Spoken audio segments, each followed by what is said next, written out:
Welcome to the Greek God Project, where I attempt to get jacked, strong, and healthy. In today's video, we're going to see how I did in my first 30 days. We're going to cover my workout program, my strength progress, my sleep progress, and my physique progress. Let's talk about my strength for this month. I meticulously tracked every rep, every weight of every set this entire month, and I compared each set, each rep from the week before to the next week. I compared it to my weekly averages, my monthly averages. Bit of a data nerd, try to extrapolate as much data as possible to see how my strength is progressing, see how my strength is going. So I tracked 14 key lifts. There's a few lifts that I didn't track. Things like lat raises, where it's quite hard to quantify a full rep. There's usually a bit of cheating going on. It's pretty hard to accurately measure that. Things like a Nordic curl, where I'm not always doing full reps. Anywhere where there's a bit of subjectivity when it comes to the reps, I try to not consider because it just throws off the data a bit. But I tracked 14 lifts that are pretty easily quantifiable in terms of a full rep, and I got some data out of this. So when we look at what happened week to week, over the course of 1 week to another, my strength decreased in only 4% of my sets. My strength remained the same, or did not increase, did not decrease, in 20% of my sets. And my strength increased in 75% of my sets week by week. Now, obviously that adds up to 99. I assume it's 4.5% for a decrease and 20.5% for the same, but you get the point. Most of my sets per week increase 75%. So 3/4 of the time I would see a strength improvement week on week. Maybe 1 in 5 my strength would stay the same, and only 1 in 20 my strength would go down. So really good. Clearly, my strength is going up week by week. This is a sign to me that I'm growing. This is a sign to me that I'm recovering properly between sets. This is a sign that my total training volume is pretty good. Here's the cool thing though. When I compared my strength from the first week to my strength in the last week, every single set of every single exercise that I tracked increased in strength. 100%.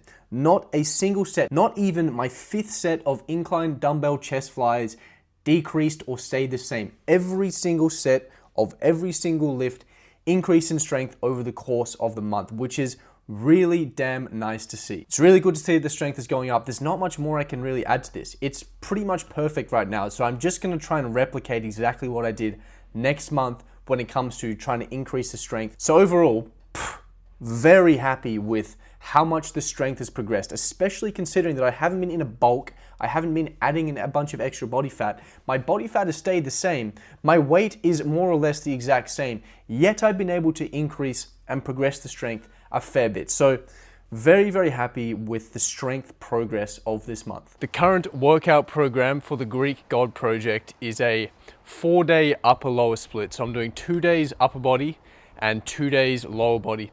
I'm really trying to focus on hitting every muscle group 10 sets per week. Ideally, I'm hitting each muscle group twice per week and focusing on trying to be within 1 rep of failure. That's what I'm really focusing on right now. I used to do a push-pull legs program. The problem with push-pull legs for me, if I'm trying to hit each muscle group twice per week, is you end up being in the gym 6 days a week. That's why I've switched to the upper-lower. So this way I can hit all of my upper body twice, all of my lower body twice, but I only have to be in the gym 4 days a week. That's enough time for me to recover, actually make some gains, make some progress, because the gym is the stimulus for muscle growth, but you actually need to recover properly. And if you're in the gym 6 days per week, you're probably not giving your body enough time to recover. So that's why I like the upper lower split. One thing I really like to do to save time in the gym is to alternate exercises. So right now I'm doing a bench press. So this is gonna be hitting the chest, a bit of the shoulders and the triceps, but between sets of bench, I'm gonna do some dumbbell curls. So I just hit bench. Now I'm gonna hit a set of dumbbell curls. After I've done that, I'll go back to the bench, because the dumbbell curls are mainly hitting the biceps, which are not really being hit with the bench. So what I can do is I can do a set of bench.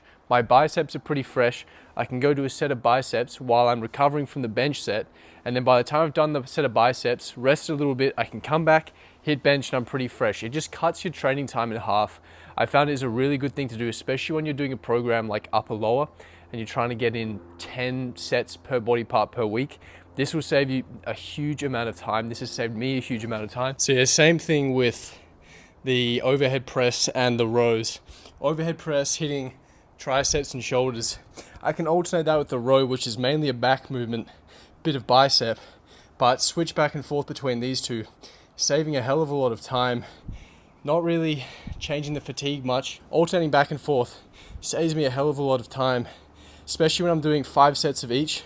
That's going to be all day if I'm here doing 5 sets of this, then 5 sets of that. It's too much time. I'd rather cut the time down.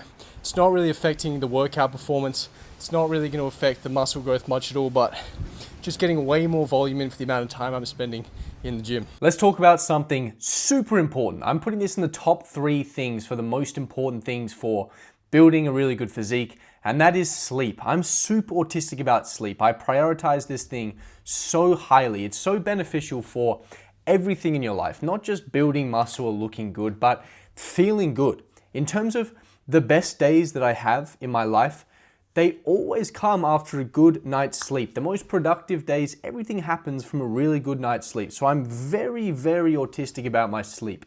This is what my sleep looked like for the month. This data is all being tracked using my Whoop, which apparently Whoop is a very harsh, very critical tester of your sleep. It values things like sleep consistency. It's probably going to give you more harsh scores than a lot of other wearables. So bear in mind that if you're wearing another wearable and you're going, I get 100% sleep score every night, it's not the same wearable as this. This is probably judging my sleep far more harshly than yours. However, my sleep for the month, my sleep performance was 88%, which is very good for most people. Not actually one of my better months. It was, it's about average for me, but very good still. In terms of my time in bed, I spent on average 9 hours and 12 minutes in bed. So you can see how much I prioritize this. If I'm deciding to allocate over 9 hours a day to my sleep, you can tell what I value. So 9 hours and 12 minutes on average in bed. In terms of my sleep consistency, it was 83%. My restorative sleep average, which is basically the combination of my REM sleep and my deep sleep, was on average 3 hours and 51 minutes per night. And my sleep efficiency was 92%. So, very good night's sleep over the course of this month. And it really helps a lot because if you're not sleeping properly, you're not recovering properly, you're not going to build muscle properly. So, very important. Here are 4 products that I'm using right now pretty religiously every night to make sure the sleep is good.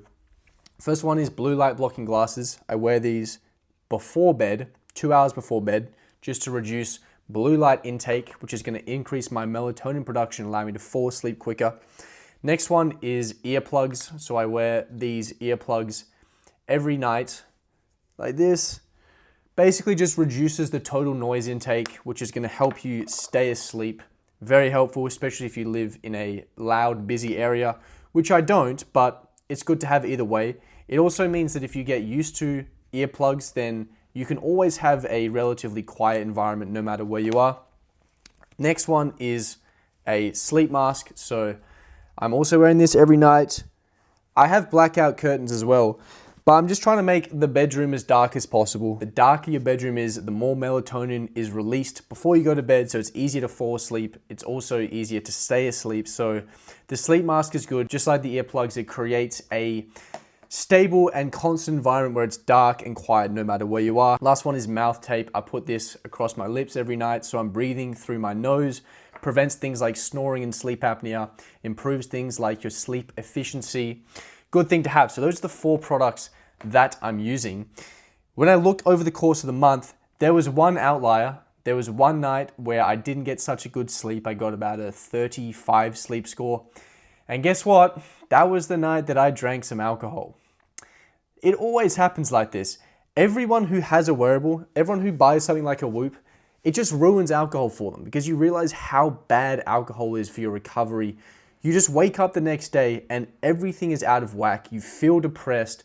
Yeah, it's kind of just the worst thing ever, alcohol. It's such a shame that it's such a core part of a lot of our cultures. I'm half Australian and I'm half Irish, both very big drinking cultures, so it's very hard to avoid the alcohol. Sometimes you have to do it, although I'm pretty close to just saying I don't drink and just stopping drinking because it is so bad for the recovery. It is not helping me move towards any of my goals. So that was the one little outlier in terms of the sleep. But in general, the sleep this month was really good, and that definitely helped in terms of my recovery, allowing me to get good workouts in, feel good, stay motivated, stay pretty dialed in, pretty consistent when it comes to the training. Greek God Project, end of month 1. We're going to see what the physique looks like. Has it changed at all? It's only been 30 days, so you're probably not going to see a huge amount of change, but let's have a look. Let's find out if we've made any appreciable gains to the physique. I'm trying to keep the conditions as similar as possible to last time, so this is first thing in the morning. I have no pump. I haven't really ate anything today. It's just me, what I look like, flat on a normal day. So this is what the physique looks like after 30 days. Compared to day 0, to be honest, not a huge difference. When your body fat isn't changing and you're not a new lifter, you're not going to see massive changes month on month. That's why tracking things like the strength for me is super important to make sure I'm actually progressing, recovering, growing properly. I think we're probably going to have to wait a few more months until we can see some real improvements in the physique.